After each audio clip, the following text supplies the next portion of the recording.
Greetings and welcome to the Seattle Law of One podcast. Today's episode is about the entity known as Ra. In the early 1980s, the channeling team at L&L Research made contact with an entity that identified itself as Ra, a humble messenger of the Law of One. Ra is also the name of the sun god in Egyptian mythology, and apparently this is not a coincidence. Ra appears to be a sixth-density social memory complex that is part of what is referred to as the Confederation of Planets in the service of the infinite creator.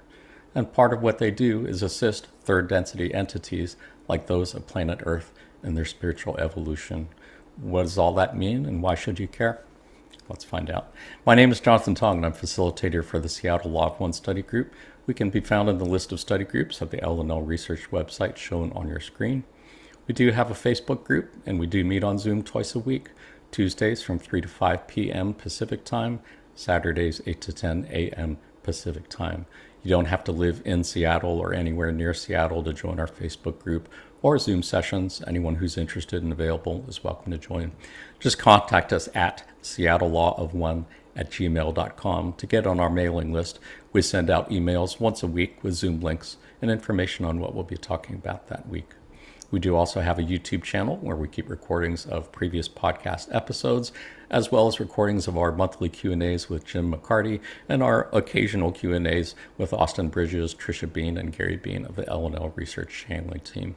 Just go to our YouTube channel and hit the subscribe button and ding the bell if you'd like to get notifications when we upload new videos, and contact us at seattlelawofone@gmail.com if you'd like to sit in on any of our Q&A sessions. As mentioned, today's topic is about Ra. Let's go ahead and meet our panelists. Panelists, let our viewers know who you are and where you're calling from, starting with Felipe. Hello, everyone. My name is Felipe. I currently reside in Lacey. I'm very excited for this podcast, especially since going to Egypt in 2023 with Dr. Shock and his wife Katie, and Nice. I was deeply inspired by Akhenaten. So, looking forward Nice. to this. Yeah, looking forward to hearing about it for sure. And for our viewers, Lacey is about how far from Seattle? 1 hour, no traffic. Sounds good. Great to have you on.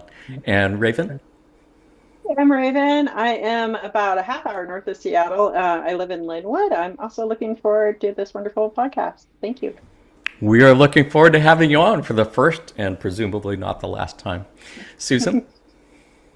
Hi, I'm Susan. I live on the other coast, southern New Hampshire, and I'm very much also looking forward to this podcast. Ra is very near and dear to probably all of our hearts, but myself I can speak for. For sure. Yeah, looking forward to such a great hangout. Want to remind our viewers that none of us here are experts or authorities on the Law of One. We are just normal people like you talking about telepathic with extraterrestrial Egyptian deities, like normal people. So anything or everything that any of us say is going to sound completely fucking nutty to any normal person. So feel free to disagree with anything that any of us say from here on. If you are already familiar with the Law of One and the entity known as Ra, you might want to skip ahead to the chapter on who is Ra. Otherwise, for those who are new to the Law of One, you can think of it as a set of spiritual teachings based on the understanding that all is one and that one thing is love. All of the reading passages that we're looking at today came to us through the process known as channeling. You can think of channeling as a form of telepathic communication between humans and entities such as angelic beings, extraterrestrial beings, interplanes beings, spirits of deceased, higher self, etc. A channel basically serves as a mouthpiece for other entities to speak through. And in this case, those entities would appear to be of extraterrestrial origin. There are two types of channeling that have been developed by our friends at L&L Research. Trance channeling is when the channel is in a trance state, subconscious or unconscious, as if asleep, meaning they are not aware at all of what words are coming out of their mouth as they're saying them. This is how contact was made with the entity known as Ra back in the early 1980s. Conscious channeling is when the channel is in a conscious but deep meditative state, meaning they are only somewhat aware of what words are coming out of their mouth as they're saying them. This is how contact was made with the entity known as Quo, starting in the mid 1980s up to present day. Who is Quo? You can think of Quo as a group entity made up of three social memory complexes: Ra at sixth density, Latui at fifth density, and Hatan at fourth density.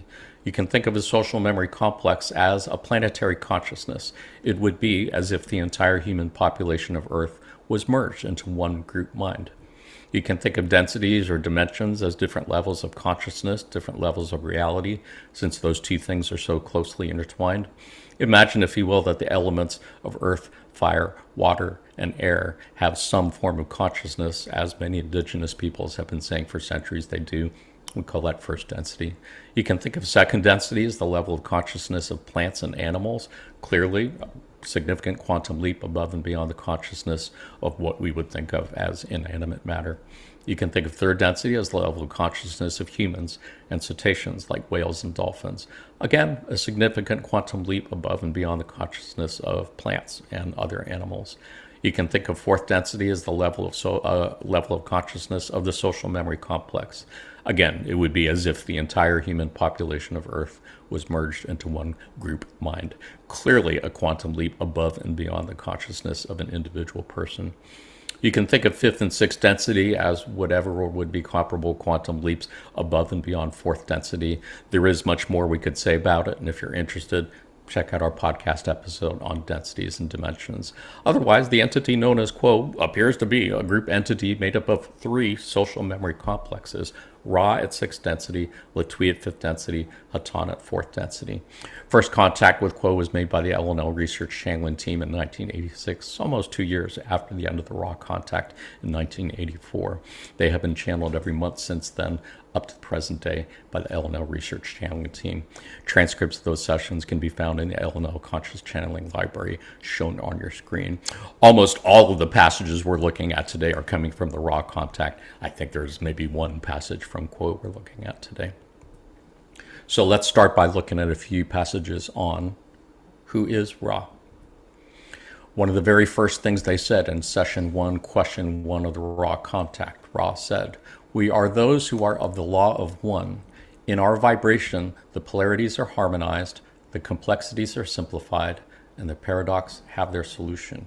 We are one. That is our nature and our purpose.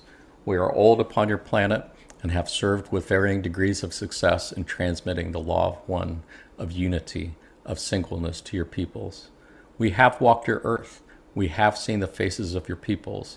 This is not so with many of the entities of the Confederation. We found it was not efficacious. However, we then felt the great responsibility of staying in the capacity of removing the distortions and the powers that had been given to the law of one. We will continue in this until your, shall we say, cycle is appropriately ended. If not this one, then the next. We are not part of time, and thus are able to be with you in any of your times." In session 2, question 6, Ra said, "Ra is a humble messenger of the law of one." And in session 90, question 29, Ra said, "We came to your peoples to enunciate the law of one. We wish to impress upon those who wish to learn of unity that in unity all paradoxes are resolved.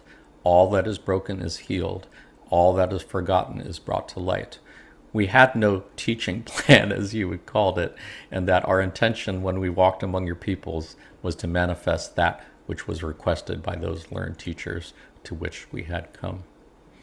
A whole lot of verbiage of just really saying we came basically to teach the law of one to your peoples. What do you think, Felipe? Any thoughts on anything here?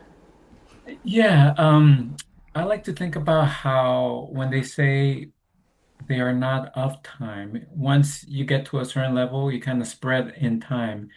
So, in a way, even though they have interacted with us in ways which we have distorted the law of one, they continue to interact with us today. Right, And right. so, in that way, you can say that overall, their interaction with us is perfectly balanced. Yeah. Or at least working on it for sure. As we will see in future passages, they found that when they appeared in person to ancient Egyptians, their positive service to others teachings were really kind of twisted and perverted into service to self. And they eventually just had to leave. And they've been trying to fix the karma on that ever since. What do you think, Raven? Any thoughts? Anything to add?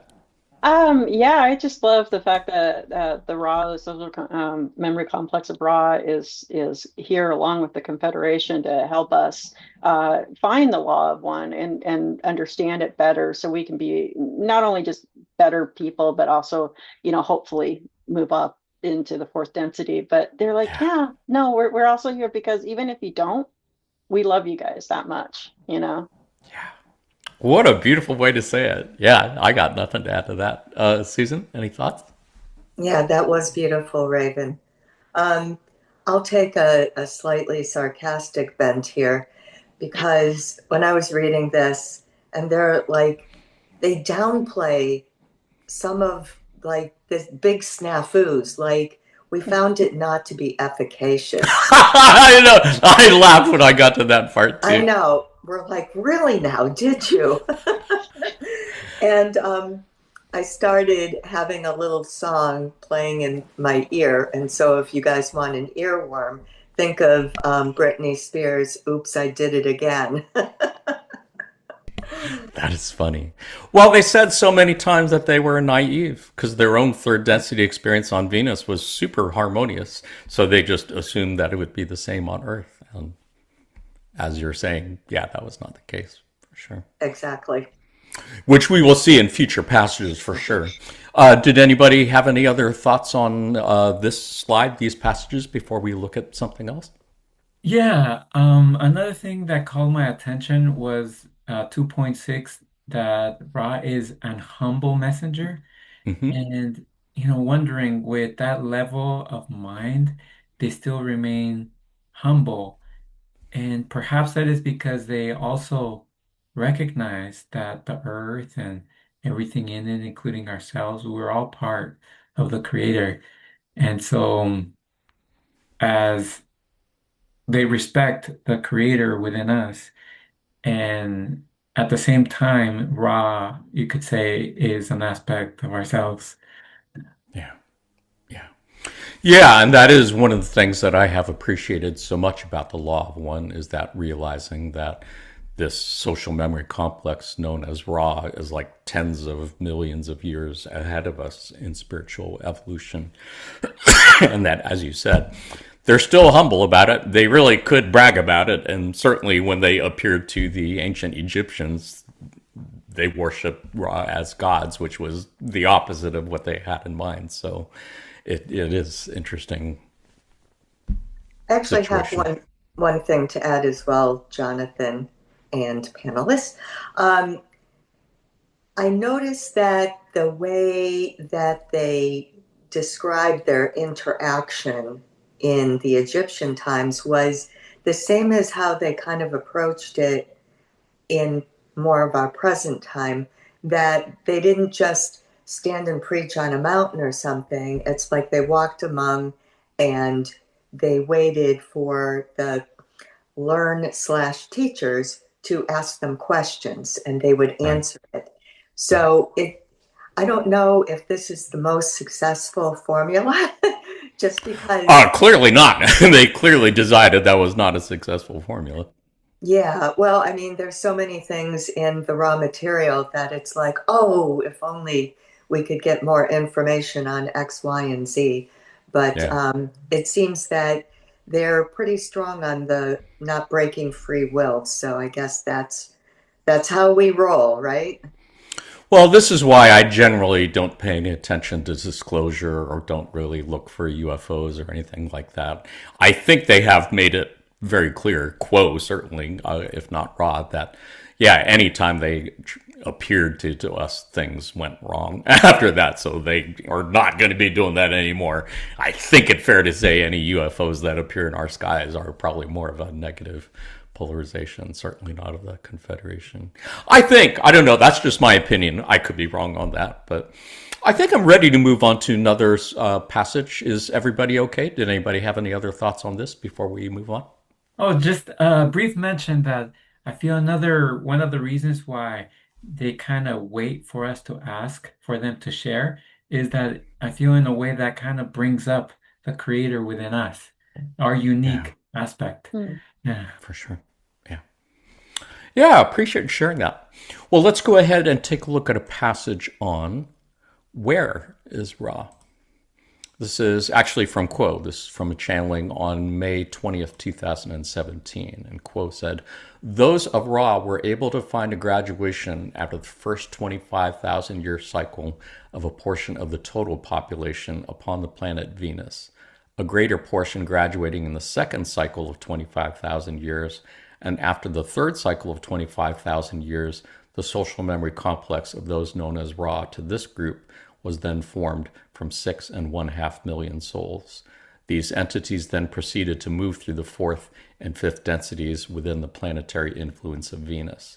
The sixth density experience of these entities has been both upon the planet Venus and within the confines of what you would see as your sun body. So, yes, remembering that Ra does appear to live in the sun will help make all of the Egyptian mythology stuff make more sense when we get to it.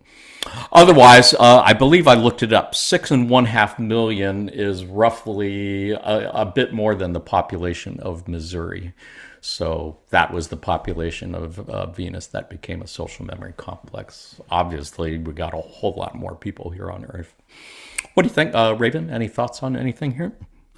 I was always go back to the fact that it's like the individuals, the aspects of the individuals that is Raw as he's just kind of dancing everywhere, and the millions of souls or essences running around in whatever form, and that he's using that as his own learning grades as he's graduating constantly, and then also in Yeah. his sixth learning right now as he's getting wisdom and stuff. And he's everywhere basically. That's why it's like I think it's kind of hard to pin down, even though he might live in the sun. I think he's everywhere, honestly. So Oh, interesting. Yeah. And when it comes to pronouns, I usually use the pronouns they for Ra yeah. because they are a planetary consciousness. So I assume they have male and female entities there. Yeah. What do you think, Susan? Any thoughts to add? Yeah, just a minor point. Agreed with Raven on that. But this was going back to what you had initially pointed out, is that they had a very harmonious sort of Yeah. cycling. Mm. And I think we were a real head scratcher, Yeah. um, in comparison, and probably why they were naive and not seeing the chessboard in front of them with all the potentials because they didn't experience that. Yeah. Yeah, it is worth noting that Venus is referred to as the planet of love and Mars as the planet of war, and we're right there in between Venus and Mars. It seems like the farther you go from the original source of love, light in our logos, the more bellicose things become. Maldek blew itself up, became the asteroid belt. Mars was rendered uninhabitable. Venus apparently had a very harmonious graduation, and we're really right stuck there in the margin between Venus and Mars. Super interesting. Tug of war, I think, between love and war. What do you think, Felipe? Any thoughts on anything? Yeah, I find it fascinating how our perspective changes as we progress in our learnings. And just to put it in perspective, how Ra functions in a different way with time than we do. Um, According to Ra session 89, question 8, they said that these three cycles of 25,000 years happened 2.6 billion years ago. Yeah, So that's a long time. And it is. so they reached the time or their evolution where they're able to spread through time and interact with us uh, Yeah. I feel from their perspective, they could probably interact with us simultaneously in different portions of our time. Isn't that trippy? Yeah. Yeah, that is super trippy. And it's a good reminder for me that they are always looking at things in terms of the spans of millions and tens of millions of years. So I think that's a real difficult thing for us who are caught up in space, time, and Earth. That, I mean, 10 years seems like forever to us, and it's nothing. Anybody else have any other thoughts on anything? I'm really loving the conversation. Really appreciate everything everyone shared. Any other thoughts on this passage?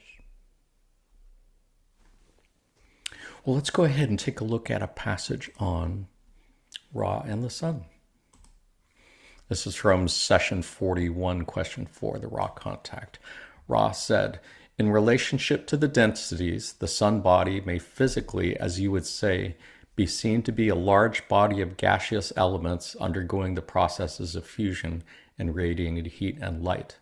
Metaphysically, the sun achieves a meaning to fourth through seventh density according to the growing abilities of entities in these densities to grasp the living creation and co-entity or other self nature of this sun body.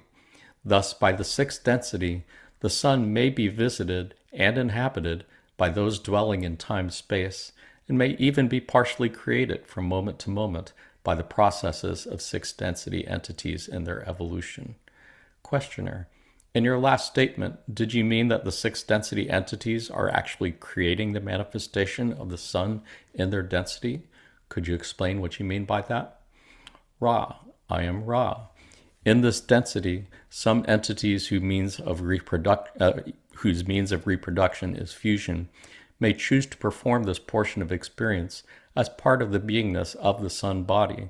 Thus, you may think of portions of light that you receive as offering of the generative expression of sixth density love. I mean, that's just such a beautiful thing. I mean, I don't know how you can look at the sun after that the same way when you realize that it's sunlight is literally love that's being produced by six density entities. Fucking in the sun, if I'm understanding that correctly. I believe that's basically what they're doing. What a cool and beautiful thing. What do you think, Felipe? Anything to add? Oh yeah, what comes to mind is how they talk about the concept of the one original thought or logos and how the sun is a sub logos to that.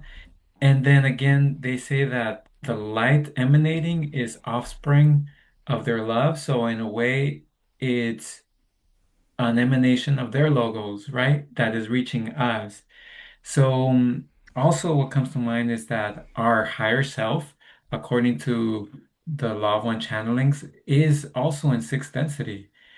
So this makes sunbathing for me really intriguing because Yeah, I feel when we're out in the sun, even if it's just for 15 minutes, we are that the sunlight is resonating with our higher self. And I feel it does yeah, more than just lift our bodies. I feel it can also lift our minds and our spirit if we yeah. welcome that experience.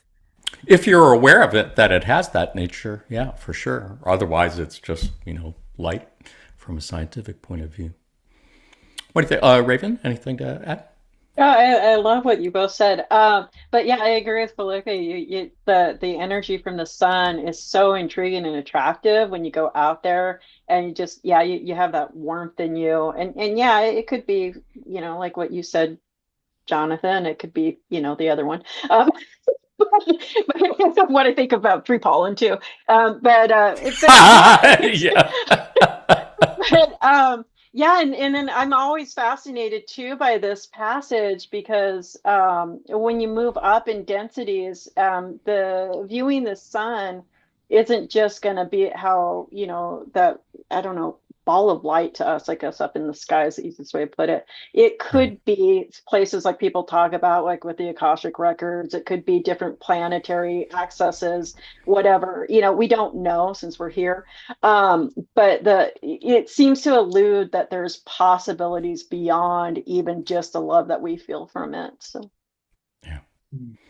Yeah, it's a reminder of what they have said so many times that there is the physical universe of space time that we can perceive with our senses, and the metaphysical universe of time space that we really cannot perceive with our senses. And that From a physical point of view, yeah, the sun is a ball of gas and it's doing nuclear fusion and such. But from a metaphysical perspective, it's genuine love. It is love manifested in the form of light.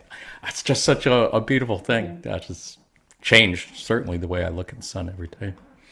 Anybody, any other thoughts on this passage before we Yeah. look at something else? Go ahead, Oh, Felipe. one more thing. I feel also in their evolution, they've come to this point of unconditional love where from a lot of times we tackle this from a human perspective, but they actually love not just us, but like the entire planet, the plants. They bring their love and their energy to help sustain Earth and all the planets in the solar system. Yeah. Yeah, yeah, it's an amazing thing. Sub logos, I think, is what they call it. Anybody else? Any other thoughts? Well, let's go ahead and take a look at a couple passages on Ra and Egypt. In session 2 of the Ra Contact Question 2, Ra said, in the 18th dynasty, as is known in your records of space-time distortions, we were able to contact a pharaoh, as you would call him. The man was small in life experience on your plane and was what this instrument would call, wanderer. Thus, this mind-body-spirit complex received your communication distortions and was able to blend his with our own. This young entity had been given a vibratory complex of sound which vibrated in honor of a prosperous god, as this mind-body-spirit complex, which we call instrument for convenience, would call Amun. The entity decided that this name, being in honor of one among many gods, was not acceptable for inclusion in his vibratory sound complex. Thus, he changed his name to one which honored the sun disk. This distortion, called Aten, was a close distortion of our reality as we understand our own nature of mind-body-spirit complex distortion. However, it does not become totally into alignment with the attended teach-learning which was sent. This entity, Akhenaten, became convinced that the vibration of one was the true spiritual vibration and thus decreed the law of one. However, this entity's beliefs were accepted by very few. His priests gave lip service only without the spiritual distortion towards seeking. The peoples continued their beliefs. When this entity was no longer in this density, again, the polarized beliefs in the many gods came into their own and continued so until the one known as Muhammad delivered the peoples into a more intelligible distortion of mind-body-spirit relationships, known as Islam. Yeah, really amazing this. If you look at the terms here, Aten and Akhenaten, I'm really not up on Egyptian history in particular, but when I look them up on Wikipedia, yeah, Aten indeed is the religious system established in ancient Egypt, issued by Pharaoh Akhenaten. Atenism and the worship of Aten, the sole god of Egyptian state worship, did not persist beyond Akhenaten's death. Not long after his death, one of Akhenaten's 18th dynasty successors, Tutankhamun, or King Tut, reopened the state temples to other Egyptian gods and repositioned Amun as the preeminent solar deity. Aten is depicted as a solar disk, the sun, emitting rays terminating in human hands. If you look at the entry on Akhenaten, it says, as a pharaoh, Akhenaten is noted for abandoning the traditional polytheistic ancient Egyptian religion and introducing Atenism, or the worship centering around Aten, the one deity. This culture shift away from traditional religion was reversed after his death. Akhenaten's monuments were dismantled and hidden, his statues were destroyed, and his name excluded from the list of rulers compiled by later pharaohs. Traditional religious practice was gradually restored under his successor, Tutankhamun. Really amazing. I mean, freaky, almost eerie how accurate this is, what Ra was saying. And I did ask Jim not too long ago at one of our Q&As if he or Carla knew a lot about Egyptian history. And he said, as far as he knew, Carla didn't really know anything about ancient Egyptian history. So to be channeling this stuff, which seems to be so accurate according to our historical records, that's really something else. What do you think, Felipe? What's your take on all that? Yes, I feel there's a kind of a tug of war between what I would call the Church of Egypt and the establishment. and more of a spiritual perspective. So in those descriptions from Wikipedia, they said worship, but I feel Akhenaten was coming more from not worship, because worship, you're kind of separating yourself from the sun or from God. Right. So I Right. would say Akhenaten's perspective would be more of an acceptance Right. of the sun and that love. They And were for saying that Akhenaten was very much in resonance with the law of one, and he was trying to decree the law of one as official religion, for lack of a better word. But yeah, and a lot of his apparently, he was the only one who bought into that. yeah. Yeah. By the time he came around, there were apparently over 1,400 gods. And Yeah. so he changed all of that. And his temples that he built, they were open ceiling, so people could have this communion with God. Oh, Right? interesting. Yeah. Didn't know that. Let's see. Yeah. Another thing I like to mention is Akhenaten was a wanderer, Hmm. right? And he became a pharaoh in his early 20s, apparently. And in the place of Luxor and Karnak, he Hmm. built a temple called, translated is the Aten is found. That happened around his mid 20s. Hmm. So, like all of us, we're kind of making sense of our lives and spirituality and reality. I feel Akhenaten also went through that personal story of finding himself, Hmm. and eventually he was able to make that connection with the Sun Interesting. People. And that's when he built that place, Aten is found in Yeah. Karnak. Yeah. For sure, being a wanderer would explain how he had such a close connection to the law of one and the Confederation. What do you think, Raven? Any thoughts? Anything to add? I love the Sure. fact that he found the law of one. I love the fact that he tried his best, Sure. even though Sure. he failed in many ways, Sure. to get that out to people. So, you know. What do you think, Susan? Yeah, but just in reference to what you were saying, Raven, um, it reminds me of another wanderer who um, could be argued caused harm through war, which is Abraham Lincoln. So I think because this is a planet of duality, we see this sort of activity, and it's always probably a mixed bag. There's a time and place for multiple things to come under a one God sort of monotheistic umbrella, witness the mythology or history, whatever we want to call it, of the Jewish people. Mm-hmm. And that was a one God religion Mm-hmm. eventually. And then they reference Muhammad here, which, seems to be another um, lightning rod personality that brought about the um, uh, monotheistic faith. So it maybe wasn't the right time. Akhenaten didn't have the right tools. He didn't last long enough. Maybe it was all of those things. It wasn't in the stars, so to speak, for him. No, no, you could say right person, wrong time. Yeah. Let's go ahead and take a look at another passage. This is from session 6, question 4. Ra says, "We are a race old in your measures.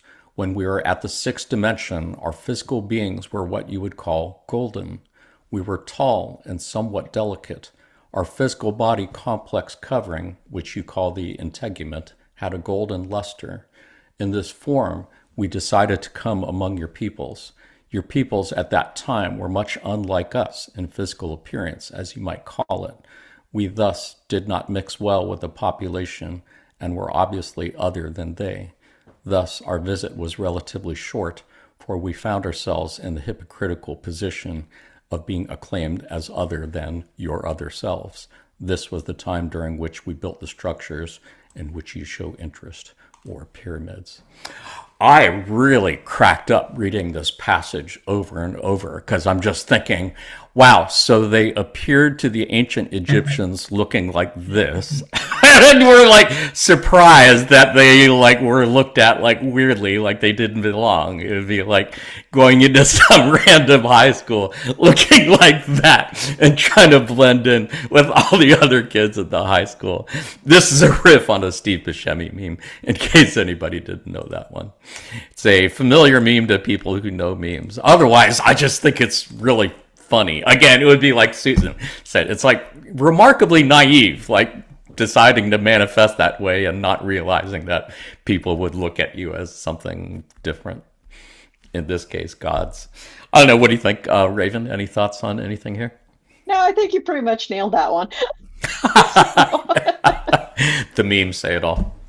So, Susan, any thoughts on anything? I agree with Raven. The only thing I can say is, oops, we did it again. It's just, If only we weren't violating copyrights, I would gladly play that video again. Yeah. Felipe, any thoughts? Anything to add? Oh yeah, just like to mention is their intention was good, right? But at the same time, you don't know until you have the experience, right? So it's not necessarily having an experience that turns into a distortion, but also how you react Mhm. afterwards. Yeah. And this channeling is one way that they are reacting to that distortion that happened. Right. So I would say their intention is true, and we are all naive in our own ways, but that doesn't listen the creator within us. Yeah. Yeah. Yeah.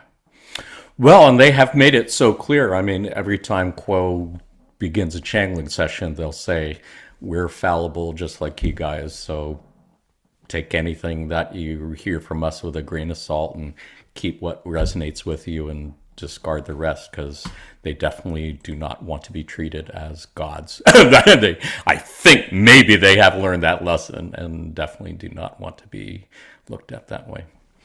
Any other thoughts on this before we look at another passage on pyramids? yeah, I was going to say that they were in their sixth density at that point, which is finding your wisdom and that balance. So that definitely was a huge lesson for them. Yeah, yeah, for sure. And yes, as we know, made many, many more mistakes like that afterwards, have continued to. Let's go ahead, since they are talking about the structures in which you show interest being pyramids, let's go ahead and take a look at a couple passages on Ra and pyramids. In session 2, question 4, the Ra contact, Ra said, "The larger pyramids were built by our ability using the forces of one. The stones are alive. It has not been so understood by the mind body spirit distortions of your culture. The purposes of the pyramid were two. Firstly, to have a properly oriented place of initiation for those who wish to become purified or initiated channels for the law of one. Two, we wish then to carefully guide the initiates in developing a healing of the people whom they sought to aid and the planet itself. Pyramid after pyramid, charged by the crystal and initiate, were designed to balance the incoming energy of the one creation with the many and multiple distortions of the planetary mind body spirit complex." Yeah, super fascinating passage. And if I understand correctly, two purposes of the pyramids. One was to provide a place to initiate those who wanted to become channels for the law of one, because that was a big part of what they were trying to do, was teach people to be channels, as they had done in Atlantis before that and other cultures. But they also wanted to guide those initiates in healing other people. And the pyramids themselves, I think, were meant to help balance some of the energies of the planet that might have been out of balance otherwise. What do you think, Susan? Any thoughts on anything here? yeah, the main thought here is I've seen um, grids laid out on planet Earth where the pyramids are found, although we're finding more and more as we go along in time. Yeah. But uh, it seems to be a real interconnected sort of um, different density internet thing almost, where there's energy and healing and, the purposes are beautifully stated in concept, but unfortunate that they didn't really meet their metrics in totality. I do Well, recall, because the pyramids ended up getting used for service to self purposes correct. by the I powerful. remember reading that Napoleon, when he was in Egypt, spent a night in the king's chamber, I believe. It might have been the queen's, and it really rattled him a lot. So Hmm. I don't know what that says about Napoleon and the pyramids, but just a Yeah, I little don't know. factoid. Yeah. Well, it is worth noting also that in the last part of this, they do talk about pyramids being used to balance the incoming energy of the one creation with many and multiple distortions of the planetary mind body spirit complexes. They have since said that pyramids are no longer particularly appropriate to try to build on this planet, not only because they get misused by service to self entities, but they said every person now is basically a portable pyramid, and who each of us has the ability to do the same thing as a pyramid within our own energy body, which is a pretty cool thing to think about. What do you think, Felipe? Any thoughts on that or anything else here? Oh yeah, I'd just like to mention that um, pyramids are not just physical objects. There's a whole Mm, experience that you have when you go into the pyramid. mm, So I was fortunate to walk into the King's Chamber in 2023.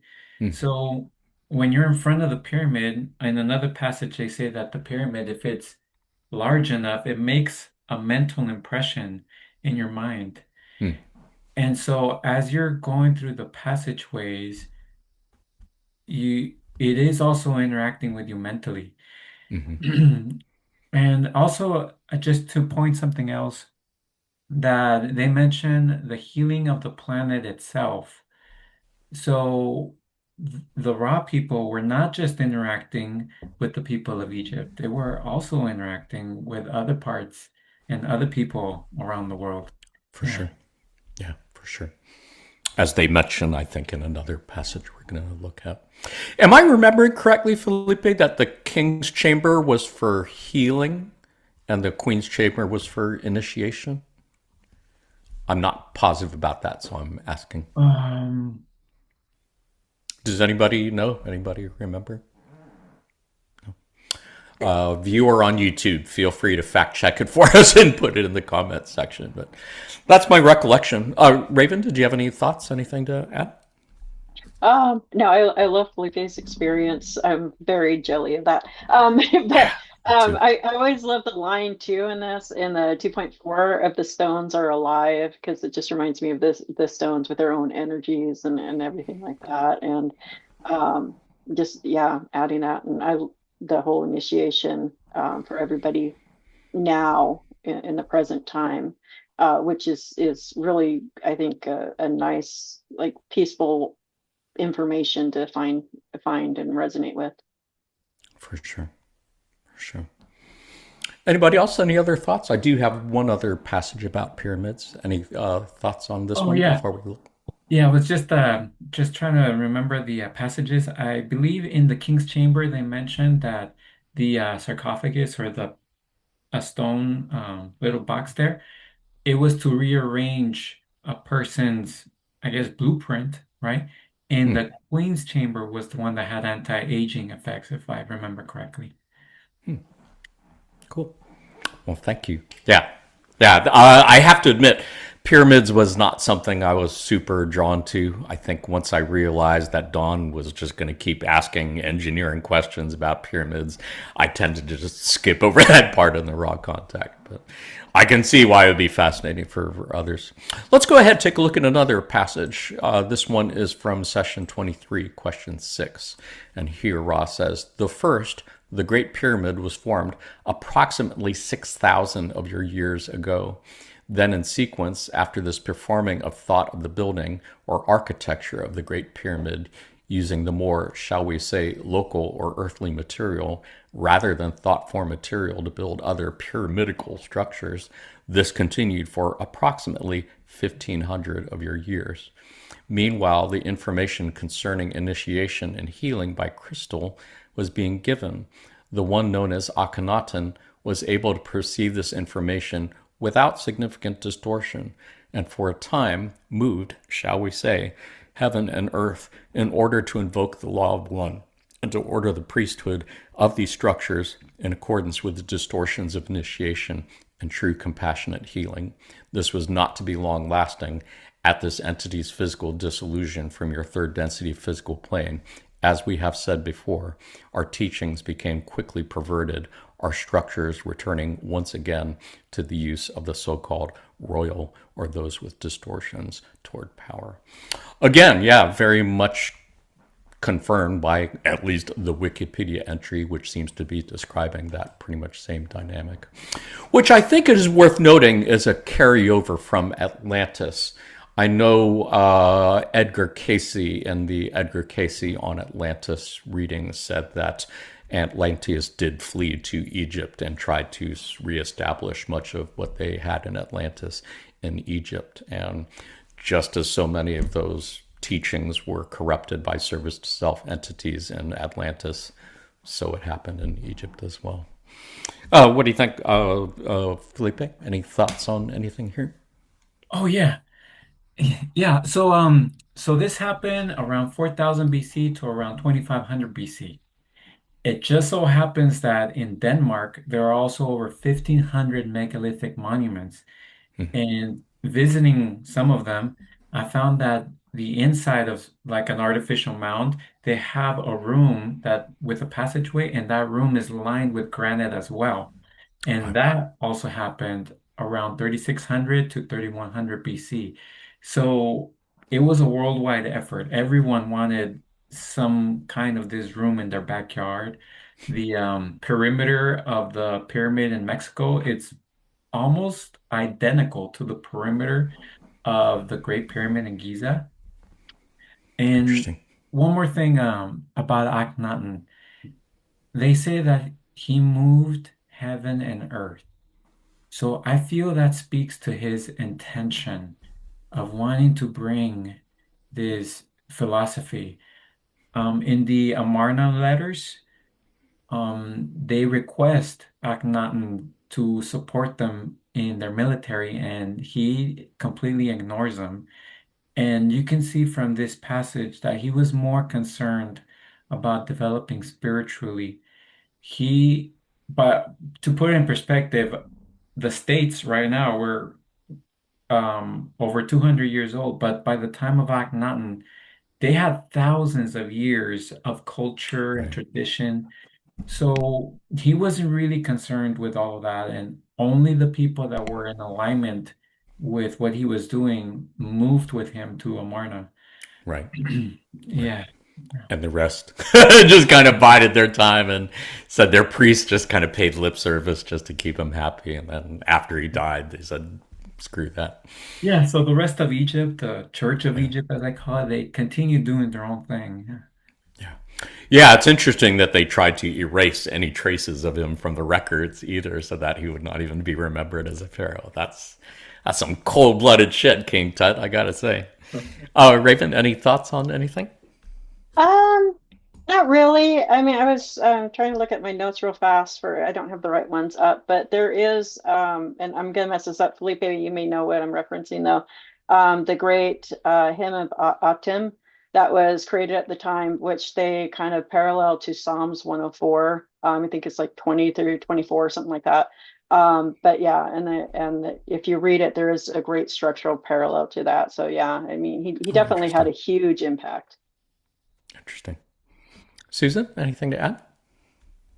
Yeah, going back, and I agree with you, Raven. I noticed that as well. They were talking about the parallel to that psalm. Um, Felipe mentioned the granite, which is has a lot of piezoelectric activity and all of that kind of stuff, and it's a great conductor and crystallization. And then I was inspired. So this thought just came to me when you mentioned, Jonathan, that we're actually our own pyramids. Mm-hmm. And I realized probably about 10 years ago that why I enjoyed yoga so much is Mm-hmm. because when you get into certain poses, the alignment of the crystalline Yeah. structure that is our bones Mhm. actually conducts that universal energy. And so there's really truly something about certain yoga poses that can do that mind body spirit connection. So I don't have a lot of examples of it to say, but just maybe to No, that inspire. makes perfect sense. Yeah, Yeah. I appreciate you sharing that. I had not thought of that, but that makes perfect sense to me. Anybody else? Any other thoughts on this passage? I think we've got a couple more to go, and that's about it. Let's go ahead and take a look at a couple passages on wanderers from Ra. In session 45, question 4, Ra said, a significant portion of sixth density wanderers are those of our social memory complex. Another large portion consists of those who aided those in South America, and another portion those aiding in Atlantis. All sixth density and all brother and sister groups due to the unified feeling that as we had been aided by shapes such as the pyramid, so we could aid your peoples. Wrong. But I do find it interesting that they're saying a lot of sixth density wanderers on Earth came from the Ra social memory complex, and that they have been involved not just with Egyptians, but South America with pyramids, Atlantis with pyramids, and elsewhere, as Susan said, pyramids have appeared all over the planet, different places. What do you think, Raven? Any thoughts on anything here? Same thing. I think it's actually really, I guess, lack of a better word, awesome. That we have Yeah. all these sixth density wanderers that we're willing to in service to others come down here to and forget who they are, possibly even flip by accident if they don't remember, and they because I'm sure they probably chose very hard lives and said, hey, I can do it because I have all this love in me and everything, and then just came Yeah. down here and literally went, what the fuck? Yeah. So but and now though that they're wandering around here, they're just trying to aid us and do the best they can. Yeah. So Beautifully said. I got nothing to add to that. Susan, any thoughts? Yeah, my interpretation of this is that, like the second sentence, another large portion consists of those who aid in South America. Um, so it actually doesn't sound like those were of Ra. Um, Hmm. to my interpretation of it, I could Oh, be wrong. I think you're right. I think you're Okay. right. I think I had misread that. Thank you for clarifying that. Oh, Yeah. sure. Yeah, and it actually makes sense. I can't really speak to Atlantis very much, but the South America has a really different vibe. They've got Quetzalcoatl and Right. the feathered serpent and Right. very, very different from Egypt in multiple ways. Flat So, top pyramids too, right? Aren't the South yeah, American pyramids flat mhm. on top?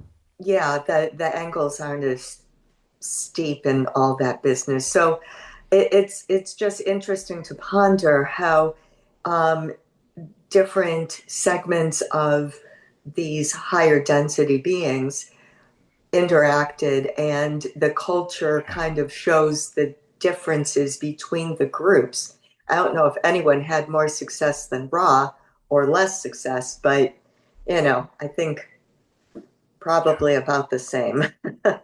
Yeah.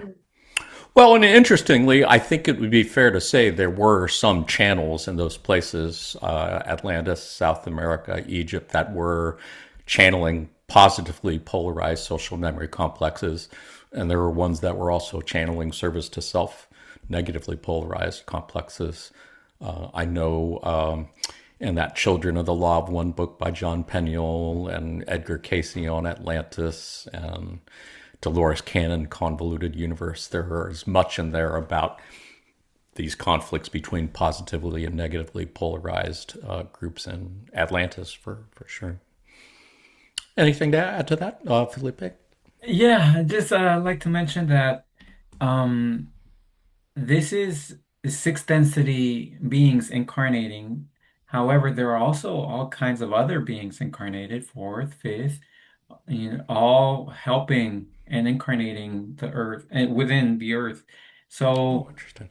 so that's not something that just happened in those times. It's happening right now. There are people right now who are speaking their truth and their love and uh and yeah, there's Yeah. plenty of help. If you seek, you shall find those people Yeah, or beautifully that part said. of of love within and wisdom within yourself. Yeah. I had not thought of it that way, but I appreciate your sharing that. I got nothing to add to that. Anybody else? Any thoughts on this passage before we have one more to look at? Let's take a look at this one. This is from session 52, question 9 of the Raw Contact. Ra said, "There are several reasons for incarnation during harvest. They may be divided by the terms self and other self. The overriding reason for the offering of these brothers and sisters of sorrow in incarnative states is the possibility of aiding other selves by the lightening of the planetary consciousness distortions and the probability of offering catalyst to other selves, which will increase the harvest. There are two other reasons for choosing this service, which have to do with the self.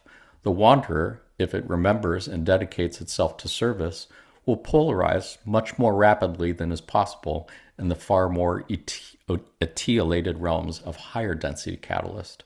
The real reason, or the final reason, is when the mind, body, spirit totality, or the social memory complex totality, which may judge that an entity or members of a societal entity can make use of third density catalyst to recapitulate a learning teaching which is adjudged to be less than perfectly balanced.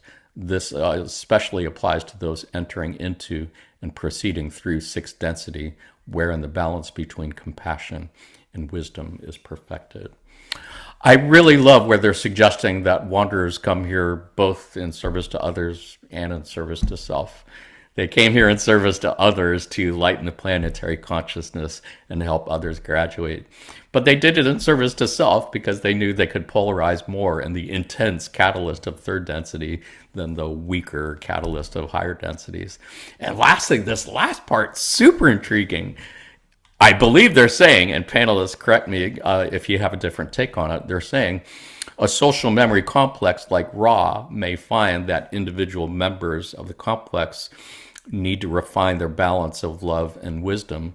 So they'll go back to third density in order to do that because Ra is at sixth density and they said they are close to graduating to seventh density. But fourth density, the density of love. Fifth density is the density of wisdom. Sixth density is the density of unity, of the balance between love and wisdom. So it sounds to me that there are some members of the social memory complex that need to refine that balance before the social memory complex as a whole can graduate to seventh density. What do you think, Susan? Any thoughts on that? Do you see Yeah, that similarly or differently? I do. I do. I agree with you. That's how I read into it. Um, the the one I focused on because I've been looking at this a lot lately is narcissism. Hmm. And I was just watching a lecture this morning about narcissism and how they used to think it was trauma from early childhood, but Mm-hmm. in reality, it seems to be that isn't a complete story. Some come from very well adjusted homes and this and that. And so that narcissism is something that is such a head scratcher to me because it just seems so cut off from any feeling or um, interaction, true interactions with others. It seems So, to me it's like yeah, one of the first big steps on the path of service to self to be narcissistic in the sense that you do actually spend about 95% of your waking hours only thinking about yourself and don't spend more than 5% of your time thinking about others. I think the parts that missing is the cruelty. It seems like in right, order to really graduate to the next level, you have to be not only narcissistic, but willing to inflict mind numbing cruelty and pain and suffering on others for your own correct. benefit. And so that's where, especially coming here to this planet where there's so much opportunity to interact and to practice that power over others, control, disconnection. I mean, it seems like a very desolate path to me, but it's kind of fascinating in some way that one would choose that. And I live in quiet horror that maybe I tried that path at some point. Yeah. And maybe that's why I'm just so Yeah. confused about narcissism. But Well, but it's a good time to remind ourselves and the viewers that in the eyes of the creator, the service to self path is equally legitimate path to the creator as service to others. So service to others entities are having a great time on planet Earth also, because as you said, incredible opportunities to use power to control and manipulate others, and creators happy with that too, interestingly enough. I, What do you think? I'm sorry, go ahead, Susan. I was just agreeing. Yeah, yeah. What do you think, Felipe? Any thoughts on that? Yeah, this service to self, it could be confusing sometimes. I feel that we are in here also communicating through the limits of language. Mm-hmm. And so I feel it helps to contemplate the ideas and the concepts behind the language that is used. Mm-hmm. So the way it makes sense for me is defining self-care versus greediness when it comes to service to self, Sure. right? So our self-care, taking a shower, eating well, not necessarily being directly in service to someone else.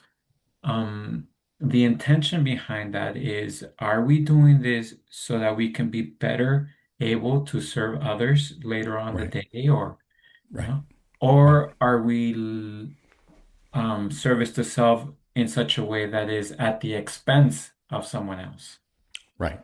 right? Yeah, So big difference. I think we all agree that self care is a positive, not selfish thing, and that doing the inner work of healing your traumas and learning to forgive others is, in fact, a huge service to others for sure. yeah, and just one other thing, I I noticed they mentioned the use of the word lightening of the Mm-hmm. planetary consciousness. Mm-hmm. Well, it's kind of interesting that in sixth density they're emanating light. Mm. So I feel that physically when they incarnate here, they might be emanating this love in their light, and maybe Oh, people for can sure. sense, the vibe, For sure. somewhat like that. Yeah. I think that's how we are portable pyramids. Mm. Every single one of us at every waking moment are taking in love light from Earth. It's passing through our energy bodies and out into the planet for sure. It's just most people are not really conscious of it and not really doing anything about it, whereas other folks who are conscious of it are probably trying to open up all their energy centers and allow more of that to flow through. I would think. What do you think, Raven? Any thoughts? Oh yeah, no, I agree with that with the emanating out the love light and light love. Um, and it does boil down to intentions, I think, with the service Yeah. to self, because even a lot of people who are in service to self don't realize they are. They're very Right. much more in this not to sound rude, but victimhood mentality. And in doing so, they're not being able to assess their actions in more of a neutral point or how Hmm. that affects other people. Even with Hmm. the narcissists that you were talking about earlier, they can't, they don't see it as they're hurting anybody, and they're causing a Right. lot of pain. Anyone who's Right. been around narcissists realizes how much pain they cause. And then it takes other people, either neutral or service to others, to find that wisdom into how they're going to separate themselves from them and still love them as a person unconditionally, but not Right. give them that energy, so they can harvest that into that negative energy. Yeah. Um, yeah, and that's I think with the as far as the passages are concerned, I think it's also rather interesting. Yeah, it wasn't in this one, I'm sorry, but there was a passage that was talking about Venus, and he had two people who entered into raw social memory complexes that they were trying to be service to others, but once again, you go back into that intention, and they found themselves, and they created this. It sounded like a cult almost. They were And it, unpleasantly surprised to find that they yeah, graduated on this service to self path. exactly. And I think Well, that I think it happens a would be lot here fair. too. I think it would be fair to say that most service to self entities probably see themselves as being service to others. They figure that what benefits them, in fact, benefits others. So having them have full control and power over everyone else, to them, they probably think that's best for others. I think that's up to degree. I think, and I'm not going to use names here, but there's certain people around now where I would say they don't have any thought whatsoever about anything other than Yeah. themselves, and they very much know Yeah. what they're doing. You're right. You're So, right. I retract what I said 2 minutes ago. Fuck that. Yeah. so, Yeah. but but at the same time, like in Felipe and everyone in the loved one knows, it's like, yeah, the creator doesn't care though on the aspect of the Yeah. universal thing. It's showing us who we are, what we need to work Right. on, and when they move on to their next life, whatever it is, they might continue. Who the heck knows what's going to Yeah. happen to them? You know, for all I know, that one of them was my brother and sister in my own group or something. So you know, it's like, who For am I to sure. judge them? So Yeah, and when those service to self entities do eventually make the switch at mid sixth density to the positive path, undoubtedly they benefit all by bringing what they learned from the negative path. So do owe them a thank you for sure for being so horrifically heinous. Anybody else? Any thoughts on this last passage before we start wrapping things up? Well, let's do that then. Where do we go from here? What are some takeaway lessons we might have from our slightly more than an hour conversation? I've got 5 for your consideration. If you can remember that Ra appears to be a sixth density social memory complex, originally from Venus and now in the sun, that would be a great thing to remember every time you look at the sun. And if you can remember that sunlight is literally love manifested as light, that's a great thing to remember also next time you're feeling the warmth of the sun. If you can remember that Ra's contact with ancient Egyptians resulted in being worshipped as a sun god, which they did not want. They just wanted to be seen as other selves. And their service to others' teachings were very much distorted, perverted, and flipped into service to self. And that they have been working ever since to undo that and try to balance the karma of their actions. And that many wanderers have, in fact, come from Ra to refine their balance of love, wisdom, and power, including quite possibly everyone on this panel and quite possibly you who are watching this on video. What do you think, Felipe? Any takeaway lessons of your own you'd like to add? Final thoughts? Yeah, I love how, yes, Ra and many other groups have assisted us throughout time. And we read them through the channelings, and sometimes we may feel a bit separate from them. But like we've mentioned, the light are emanations of Ra. So Ra is still here with us today, Yeah, all around us. yeah, So by reading these passages and thinking about them, we are blending with the love and the wisdom of Ra and our brothers and sisters. And I just like to also mention that just as we care for a family member, um, can you imagine the amount of care that they have for us to have this light, not just when we are incarnating within these past 75,000 year cycles, but the light from the sun throughout all the billions of years. They care for us so much. So it's yeah. all a matter of us opening up to uh to them and allowing that to come into us if that is something that we desire. Yeah, I myself consider myself a wanderer from the raw social memory complex. I feel like I have been sent very much here to refine my balance of love, wisdom, and power. And whenever I look at the sun, I think that's my family there. Do I know that to be true? No, I don't know that to be true at all. I could be totally wrong on that, but it's like it's fun to pretend. It's like act like you are and see where your life goes from there. I think it's been a wonderful thing for me. Raven, any takeaway lessons of your own you'd like to add? well, Jonathan, pretend away. I don't think it's pretend personally, but I mean, meaning the sense of when we find the peace and love within, and then we can give it without. I mean, that affects everybody. So, you know, For sure.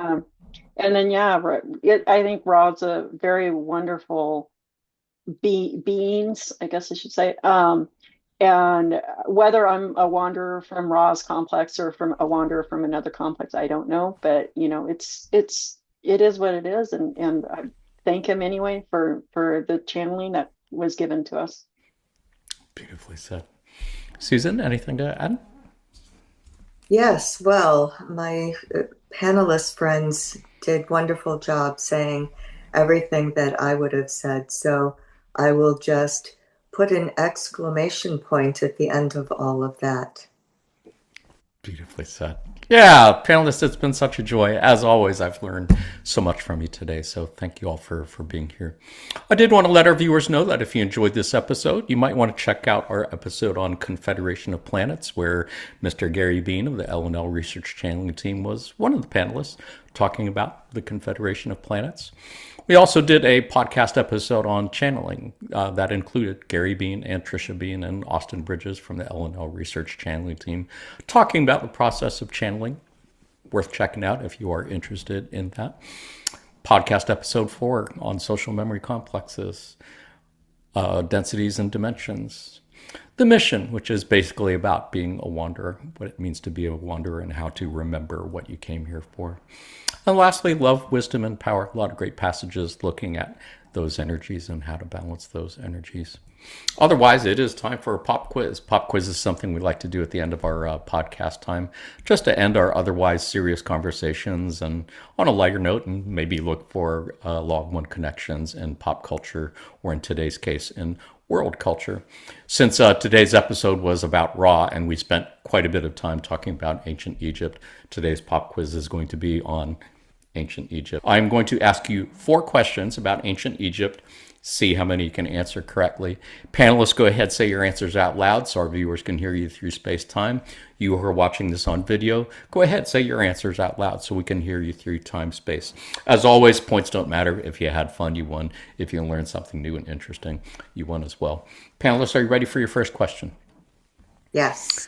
Your first question is, in Egyptian mythology, the sun god Ra was usually portrayed with a head of what? Was it A, a falcon, B, an ibis, C, the sun, or D, a human? A. Falcon, yes. Nice. I guess that was what we call a softball question. Yeah. Indeed, the falcon's head and the sun disk overhead. How about your next question?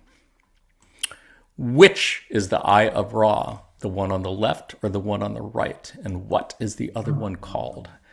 2 points. What do you think? Oh, A is correct.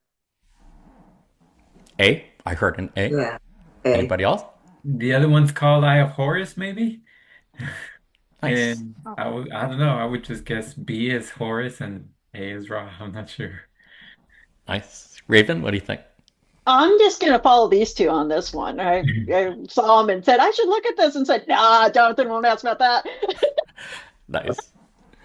Well done, you and viewer who guessed correctly. The eye over here was the eye of Ra, and the one over here was known as the eye of Horus. Interestingly enough, based on my exhaustive Wikipedia search, eye of Ra symbolizes the fury and authority of the sun god Ra, representing power, wrath, and divine intervention. The eye of Horus symbolizes protection, healing, and royal power of the sky god Horus, associated with the moon and restoration of order after chaos. Yeah, apparently this was used as a symbol to represent the fury and wrath of the sun god Ra. Again, a great reminder of how their positive service to others teachings were flipped into something negative. Just weird. How about your next question? Who were the other 8 gods of the Egyptian Ennead? There were 9 Egyptian gods. Ra was one of them. Can you name the other 8? Osiris. Nice. Isis, Amun, That's 2. Nice. Ptah, maybe?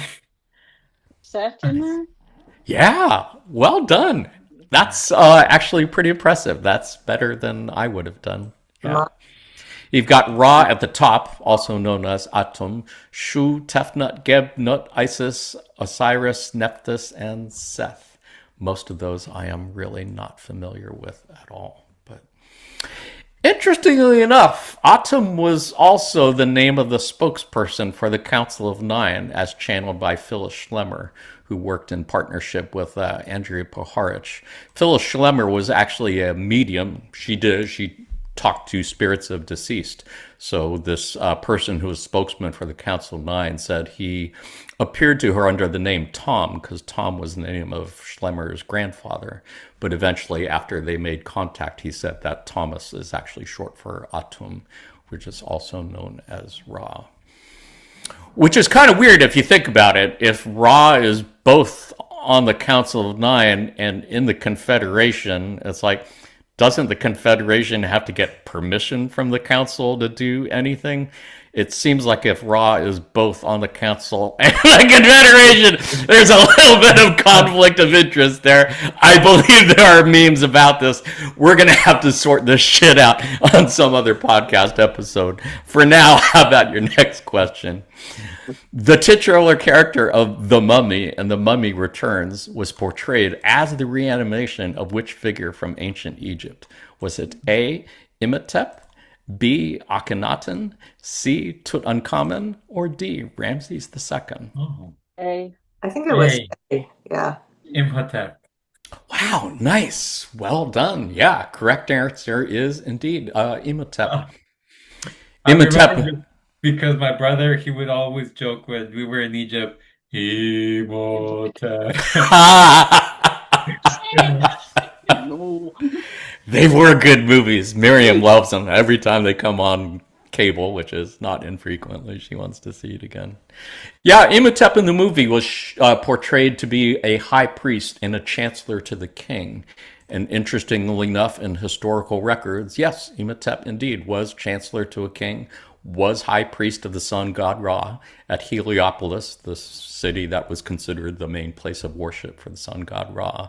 He was also an architect for what became the first Egyptian pyramid, which tracks very nicely, coincidentally, with what Ra said about it.